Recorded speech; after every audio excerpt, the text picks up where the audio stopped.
Now, there's a tool you seldom have in your pre-retirement arsenal, and the tool your parents definitely don't have. Not having it will 10x the amount of time you spend settling their estate. In a lot of relationships, one person handles the money, or if you're living alone, you definitely handle everything yourself. One person pays the bills, one person knows the passwords, they know which account covers what, and it all lives in that one person's head. And that's not wrong. That's how it works in most American households. It works fine right up until the point where that person who handles the money isn't there anymore. But if something happened to you tomorrow, would your family know where to start? I'm Eric, and this is Retirement Simplified.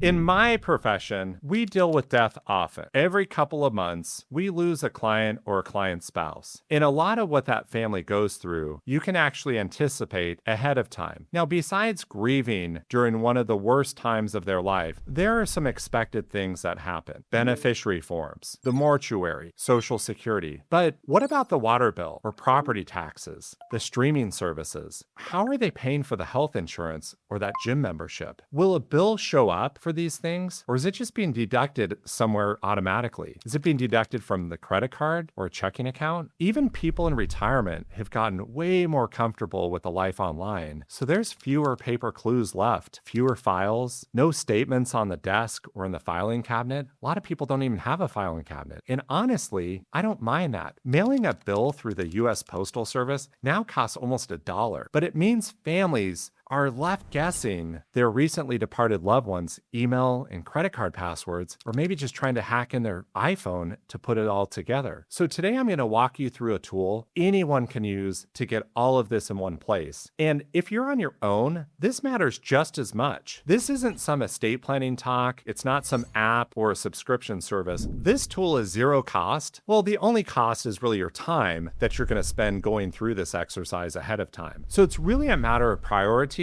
and preparation. The people you leave behind, they're going to be hurting. Do you want to make this transition easier for them or more difficult? So let's show you what to do. I'm talking about a household operating manual of sorts. Now, this is a sheet of paper, you could turn it into a handbook that basically outlines how your financial life runs. Your bills, subscriptions, credit cards, gardeners, utilities, maybe some timeshares, I don't know, whatever applies to you. It's about making sure that someone else can find what you already carry around in your head. Now, we have a spreadsheet for this, but here's how you can build one on your own. Step one, pretty simple. You're just going to write down every single bill that you have. Monthly, yearly, semi-annual, all of it. If this feels confusing or you're worried about what you don't know, this is exactly why we're going to do this now, while you can still fill in some of these gaps. Now, when I did this myself, I just pulled through a full year of transactions from my bank and my credit card statements. I did this electronically, so I was able to sort through them and find out which of these were recurring. I wanted to make sure I didn't miss anything. Okay, so you've got your list. Now what do you do?